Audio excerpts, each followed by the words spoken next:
ल भाइ अनि के छ र ठिकै छ बुवा धेरै दिन भयो एकदम है। हजुर तिमीलाई खोज्दा खोज्दा खोज्दा म त हाजिर भइसक्यो। कहिले कहाँ छु भन्छौ, कहिले कहाँ छु भन्छौ, के हो?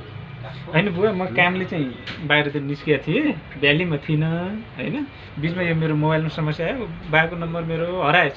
त्यो भएन नि बाबु, दुःख पऱ्यो भने चाहिँ बाबा भनेर चाहिँ 50 चोटि फोन गर्थ्यो। हजुर भाइ अब जब आफ्नो काम चलिसकेपछि तपाईँको नम्बर हरायो भने म भ्याली बाहिर छु भन्ने के हो त्यो? एक खोलो तर्यो लौरो बिर्स्यो भने जस्तो व्यवहार त नगरौँ न। होइन बा, त्यसो होइन, मेरो चाहिँ मोबाइल हराएको हो। अब आज भेट भयो नि त बा होइन।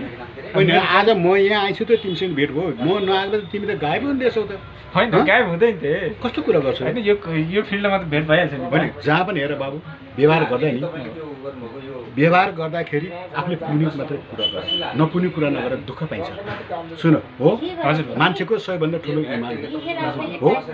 इमानबाट एकचोटि चुक्यो भने नि सबै बेमान हुन्छ। हो नि हो त्यसो भयो भने मैले तिमीलाई आज यहाँ आएर भेटेँ, म फोन गर्छु स्विच अफ छ, तिम्रो फोनै लाग्दैन, लक गरे आऊ कि के हो?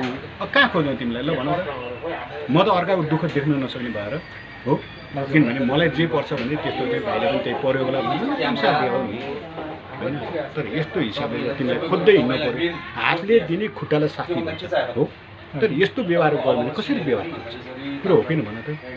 होइन बा, मैले जानेर गरेको होइन, संजोगवश म निस्किन पर्यो होइन बा। आज भेट भयो, खुसी लाग्यो बा। अब चाहिँ यस्तो होइन, यो बाना 12 भयो म सँगै हुन्छौँ ल। होइन, आजबाट हामी होइन, सँगै यो हुन्छौँ। बाना नबनाऊ हो। आज भेटे बेला जस्तो तिमीलाई जति गाह्रो परेको थियो मलाई पनि त्यति नै गाह्रो परेको छ हो। हजुर मेरो व्यवहार चाहिँ मिलायो, म हुन्छ। राम्रोमा राम्रो हजुर हो, हजुर नराम्रोमा साह्रै नराम्रो। यो कुरो बुझ नि। ए हुन्छ नि बा, हस् हस्।